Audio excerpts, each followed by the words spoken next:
soon.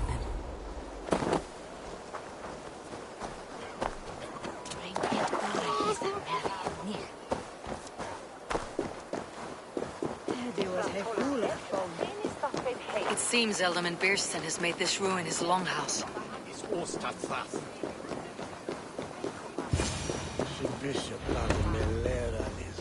Why is my cup empty?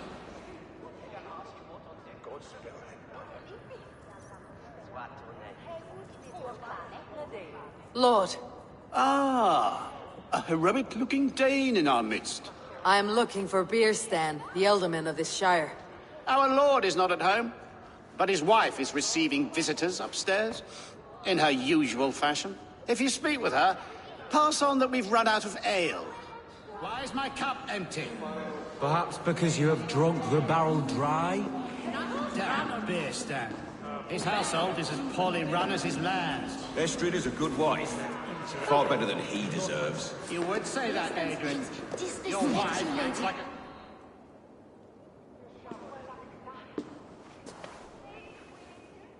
You! Gods will come at one cry from me! Sheathe your blade, lady. I am Eivor of the Raven clan, here at your husband's request. Another Dane. I am Estrid, wife of the Lord of Essex. As you may have heard, my lord is not at home.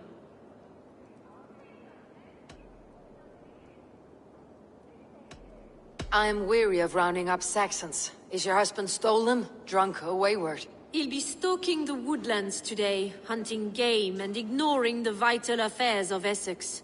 One such affair is why we called for you. If I can find him, I will remind him of his duties. Ah, such would be a miracle. His favorite haunt is southwest of here. The lavender fields there attract the prey, God help him. With luck he hasn't been eaten, but I will return either way.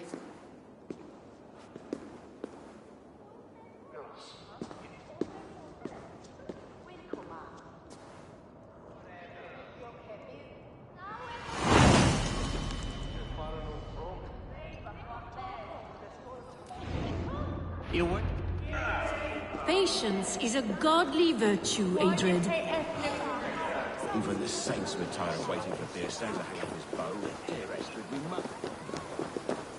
Juelas. Rus.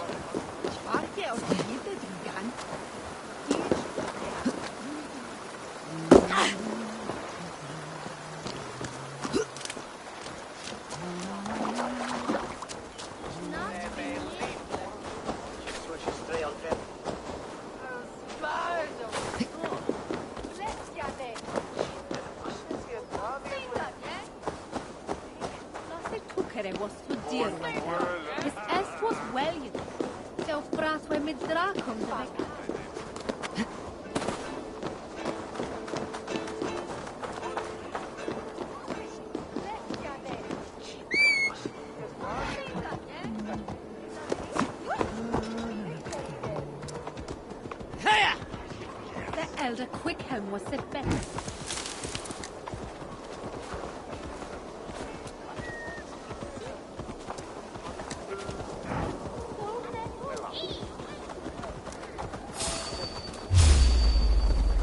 Hey!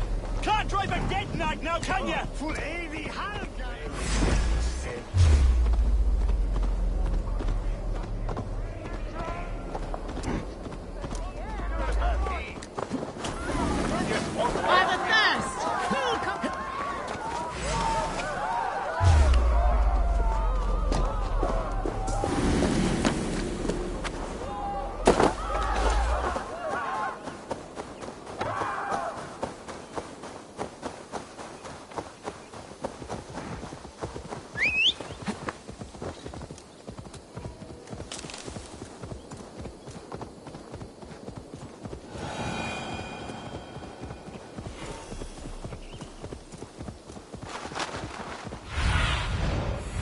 Aid me. Hunting is a fine sport, but I hope the Alderman has not become the prey.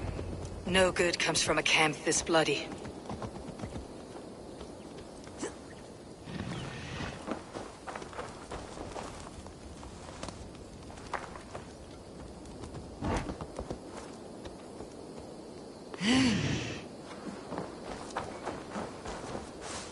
They were caught off guard as they supped.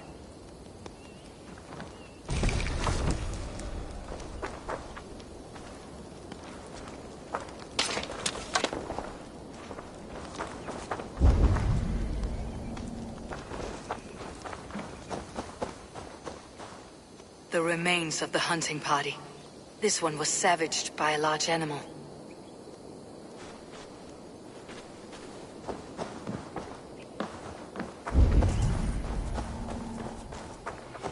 They were attacked by a beast. Something strong enough to kill a horse.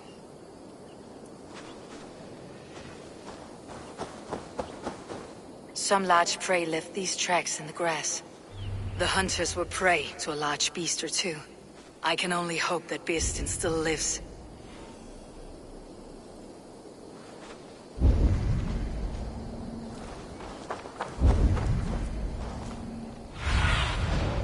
What do you see?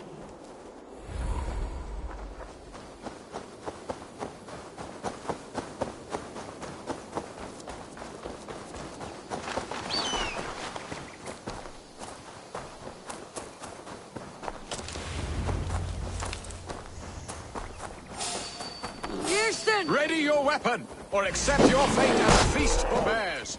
Do not let them charge you. Savage enough men for Essex!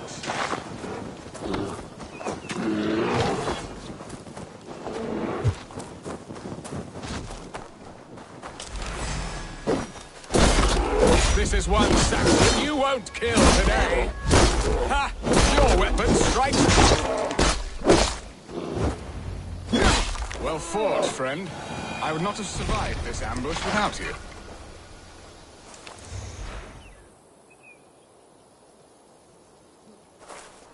You have my gratitude to stumble upon me in my moment of greatest peril.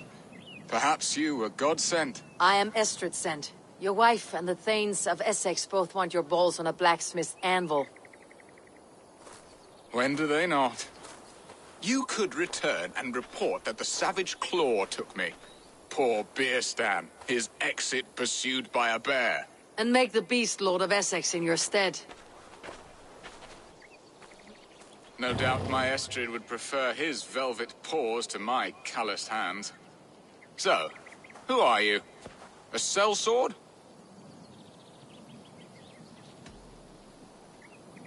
I am Norse, and no coin groveler. Intriguing. We Saxons hear only that Danes and Norse are ferocious barbarians, all teeth and claws, with little subtlety or wit. But ho! Are you the Norse I sent word to?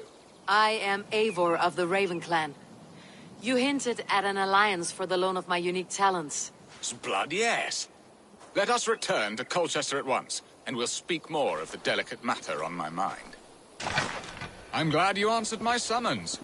I did not expect such a skilled fighter. It's good I came when I did. You lost many men on this hunt. Good men, all.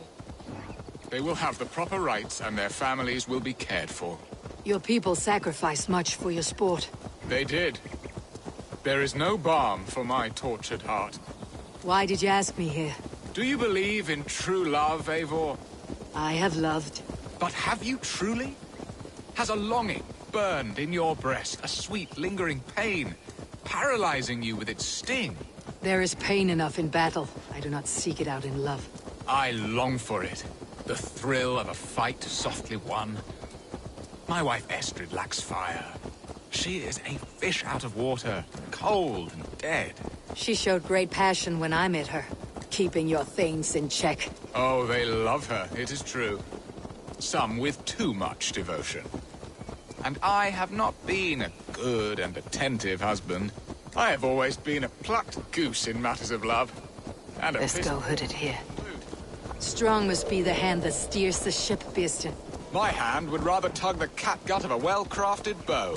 My eyes narrowing at the sight of prey. Aye, a crown sits heavy on the head. Then let us run wild and free in the woods as the wolves do. Live on our wits, prowl and stalk and feast. You have a romantic way about you, Birsten. Do not fret. My guards will not worry you when we are together. You mismark me if you think I'm capable of worry. Have you built your city in the ruins of another? No, these builders are lost to the annals of time. Far advanced of the Saxon hovels of Wattle and Daub, I have ambition to build a great palace myself, with mosaics and balmy courtyards. What stops you? That which stops all but the most creative minds. Coin, imagination, talent. And your people? Is Essex happy? That is a question I never really ponder. I suppose they are. I hope they are. Alfred believes I rule like a chickless hen, flapping and squawking over nothing but the farmer's dinner. He interferes. No, he disapproves. Is that not infinitely worse? But look, we are nearing my hall. I must face the wolves at my door before we discuss your favor to Essex, Abel. It may be I can speed your business along.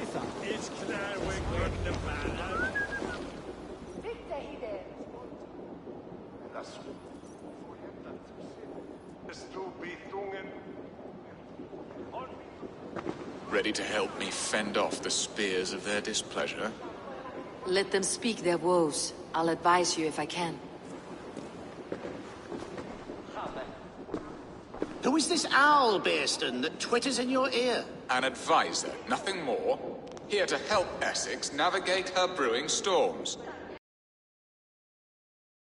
Perhaps you will start us off. What troubles you?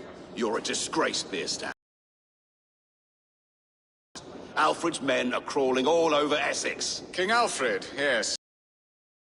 Is within his right. The constant presence of his men is certainly an issue.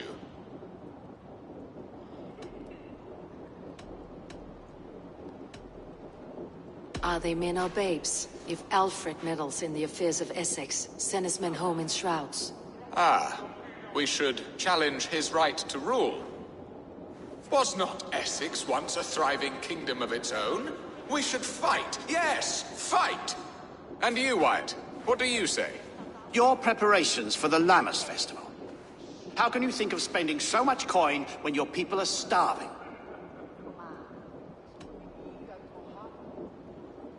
He should put his own ham-fist in his purse and contribute coin to the festival. Yes, you worry about the cost of such a festival, one that thanks God for our great harvest. Contribute your own coin, then. And Aldrich, do you yap like a she-hound as Adred does? You know my thoughts, Bearston. The feared. How can we give men to Alfred for his wars when our harvest suffers day by day?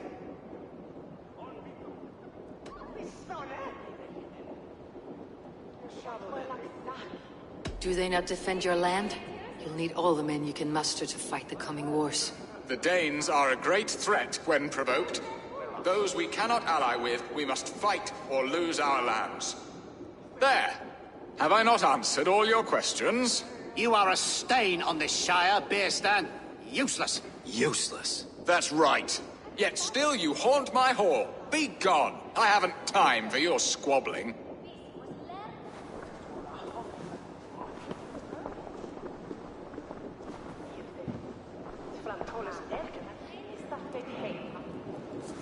That ceased their prattling.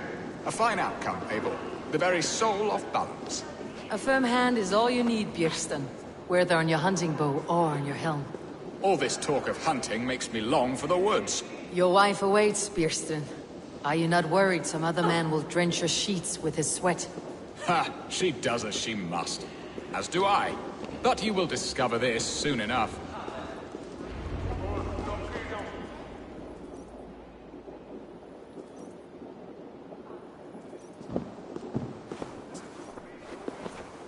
You have done the impossible, Dane. Returned my errant gander to his coop. My pettish love. Such a stormy countenance clouds the sun of my return.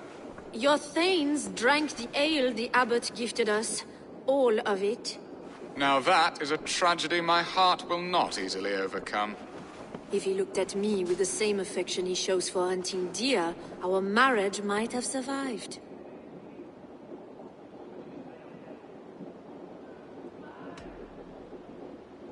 So, what do you need of me? Our affairs are more of heart than of state, Eivor. What little passion there was between us faded into bickering long ago. We would have our freedom, Eivor. I from my wife, and my wife from Essex. I am too sharp a weapon for so soft a task. Why not part and be done with it? Oh, were I a Dane, and divorce as simple as a slit throat. But it's not so easy as that.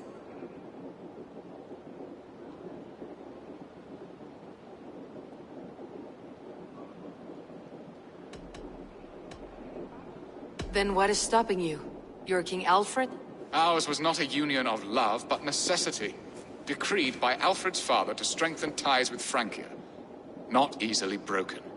Explain yourselves, clear and plain, and I will do it. The poetry here is mind mud. We had a plan, a simple plan. A woman lost and a woman found. Some time ago, we paid a Dane to kidnap me and ferry me safely to Francia. As you can see, he did not deliver. He was certainly thorough in other regards. Some Norse can be quick to take coin and slow to earn it. If I give my word, it is not broken. Could we try the kidnap again? Much of the planning is done. It would only take a more trustworthy overseer. It should be a bold venture if we do. Loud and brash and seen by all. During our Llamas festival, merry peasants and guards with wandering eyes. Your return to Francia would need a swift ship, with a captain ready to leave England. We could ask him.